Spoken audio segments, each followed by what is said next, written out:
नमस्कार दोस्तों, मैं हूं आपके साथ हर्ष भारद्वाज। एक कहावत है कि अगर कोई लगन से काम ना करे तो अर्श से फर्श तक पहुंचने में ज्यादा समय नहीं लगता। और इस बार लोकसभा चुनाव में कई पार्टियों के साथ ऐसा ही हुआ है, क्योंकि लोकसभा चुनाव 2024 के परिणाम चौंकाने वाले रहे। मोदी मैजिक, मुफ्त राशन और राम मंदिर के बदौलत पूर्ण बहुमत का दावा करने वाली बीजेपी 240 सीटों पर अटक गई। कांग्रेस का नंबर भी 99 पर जा अटका। 10 साल बाद एक बार फिर देश में गठबंधन की सरकार का दौर लौट आया। वहीं चुनाव में कई क्षेत्रीय दलों को पुनर्जन्म मिला तो कई पार्टियों के सामने अस्तित्व का संकट आ गया और पूरी तरीके से वो खत्म हो गई। आज इन्हीं पार्टी के बारे में हम आपको बताएंगे कि कैसे अब वो पार्टी क्या कभी दोबारा खड़ी हो पाएगी या फिर अब उनका सफर पूरी तरीके से खत्म हो गया है, क्योंकि इसमें अधिकतर ऐसे दल थे जो चुनाव में किसी गठबंधन का हिस्सा नहीं रहे। यूपी समेत पूरे देश में फुटप्रिंट रखने वाली बीएसपी का नामो निशान तक मिट गया। ओडिशा में 25 साल तक एक छत्र राज्य करने वाला बीजू जनता दल का एक उम्मीदवार भी संसद तक नहीं पहुंच सका। तमिलनाडु की एआईएडीएमके भी अपनी इकलौती सीट खोकर शून्य पर पहुंच गई। सबसे ज्यादा आश्चर्यजनक परिणाम तेलंगाना में रहे, जहां जनता ने राज्य की 17 सीटें बीजेपी को और बाकी की सीटें कांग्रेस को दे दी, यानी आधी आधी बांट दी। तेलंगाना के हीरो रहे केसीआर की भारत राष्ट्र समिति यानी बीआरएस का खाता तक नहीं खुला। वहीं 18वीं लोकसभा के लिए हुए चुनाव में कई क्षेत्रीय दल ताकतवर बनकर उभरे। 2019 में 5 सीटों पर तिमटी समाजवादी पार्टी ने तो कमाल कर दिया। अखिलेश यादव ने 37 सीटें जीतकर न सिर्फ सपा को राजनीति के सेंटर में लाकर खड़ा कर दिया, बल्कि बीजेपी को पूर्ण बहुमत से पीछे धकेल दिया। यूपी में बीजेपी को 29 सीटों का नुकसान हुआ। वहीं यूपी का दूसरा क्षेत्रीय दल बसपा का बुरा हश्र हुआ। 2019 में 10 सीटें जीतने वाली मायावती की बहुजन समाज पार्टी का खाता तक नहीं खोला। 2022 के यूपी विधानसभा चुनाव में बीएसपी सिर्फ एक सीट पर जीतने में कामयाब हुई थी। उसका वोट प्रतिशत भी 9.39% पर सिमट गया था। राजनीतिक विश्लेषक मानते हैं कि इस चुनाव में बहुजन समाज पार्टी के कोर वोटर समाजवादी पार्टी की ओर शिफ्ट कर गए।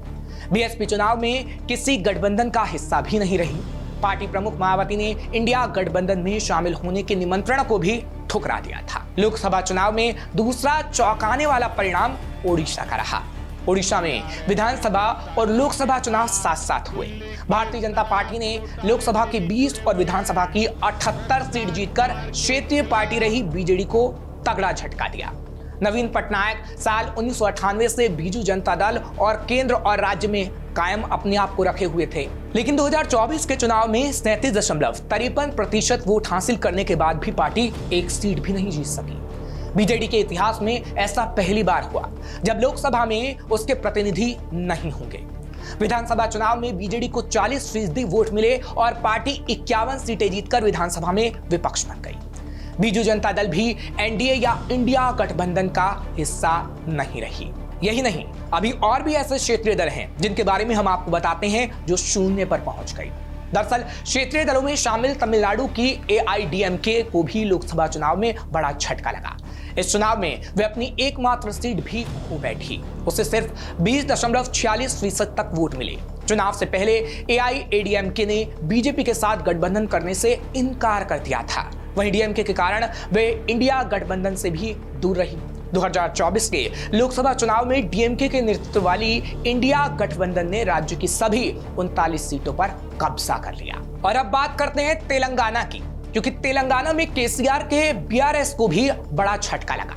लोकसभा चुनाव में तेलंगाना के नतीजे ने सबसे ताकतवर रहे क्षेत्रीय दल और भारत राष्ट्र समिति यानी बीआरएस को सबसे तगड़ा नुकसान पहुंचाया। जय तेलंगाना, जय तेलंगाना। विधानसभा चुनाव में पराजय के बाद लगातार दूसरी बार लोकसभा चुनाव में केसीआर की ताकत खत्म हो गई। उसे 16.68% वोट मिले, लेकिन लोकसभा में एक भी सीट नहीं मिल सकी। 2019 के लोकसभा चुनाव में बीआरएस ने कुल 9 सीटें जीती थीं। इस बार राज्य की 17 सीटों में 8 पर बीजेपी और 8 पर कांग्रेस को जीत मिली। एक सीट पर एआईएआईएम के असदुद्दीन ओवैसी ने कब्जा कर लिया। बीजेपी ने 35.8% वोट हासिल कर बीआरएस के लिए तगड़ी चुनौती खड़ी कर दी, जिससे बीआरएस पूरी तरीके से राज्य से खत्म हो गई। चलिए ये तो बात हुई उन पार्टियों की जो पूरी तरीके से इस लोकसभा चुनाव में खत्म हो गई। लेकिन अब बात करते हैं उन पार्टियों की जिसने इस बार चुनाव में दमदार प्रदर्शन किया, जिसमें तमिलनाडु, पश्चिम बंगाल, महाराष्ट्र, बिहार और उत्तर प्रदेश शामिल हैं। यानी ये क्षेत्रीय पार्टियां किंग मेकर की भूमिका में इस वक्त नजर आ रही हैं, जिसमें डीएमके का शानदार प्रदर्शन रहा। तमिलनाडु में एमके स्टालिन की डीएमके ने शानदार प्रदर्शन किया। इसमें राज्य की 39 में से 22 सीट उसने जीत ली। हालांकि डीएमके इंडिया ब्लॉक का हिस्सा थी, यहां कांग्रेस ने 9 सीट पर जीत हासिल की। इसी तरीके से पश्चिम बंगाल में ममता बनर्जी ने अपना दम दिखाया। पश्चिम बंगाल में तृणमूल कांग्रेस ने सूबे की 42 सीट में से 29 सीटें अपने नाम कर ली। वहीं बीजेपी 12 सीट जीतने में सफल रही। यहां बीजेपी और टीएमसी के बीच कड़ा मुकाबला था। राज्य में कांग्रेस ने एक बार फिर निराशाजनक प्रदर्शन किया और महज 1 सीट ही जीत सकी।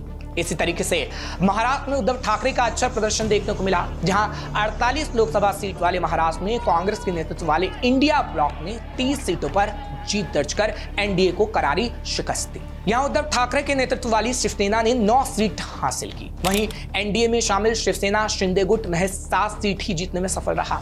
इसी तरीके से बिहार की बात कर लीजिए, जहां पर नीतीश का जलवा कायम रहा और इस बार बिहार में भी क्षेत्रीय दलों ने शानदार प्रदर्शन किया।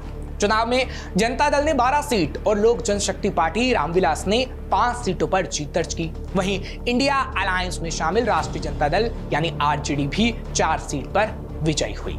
यानी ये कहा जा सकता है कि किसी भी चुनाव में क्षेत्रीय पार्टियां कितनी महत्वपूर्ण होती हैं, जो किंग मेकर की भूमिका में होती हैं। लेकिन अब इनमें से 4 पार्टियों का भविष्य खतरे में है और वो अर्श से फर्श तक जा पहुंची हैं। फिलहाल ऐसी और खबरों के लिए आप देखते रहिए श्रेष्ठ भारत। श्रेष्ठ भारत पर खबरों से जुड़े रहने के लिए चैनल को सब्सक्राइब और लाइक करें, बेल आइकन दबाएं और देखते रहें श्रेष्ठ भारत।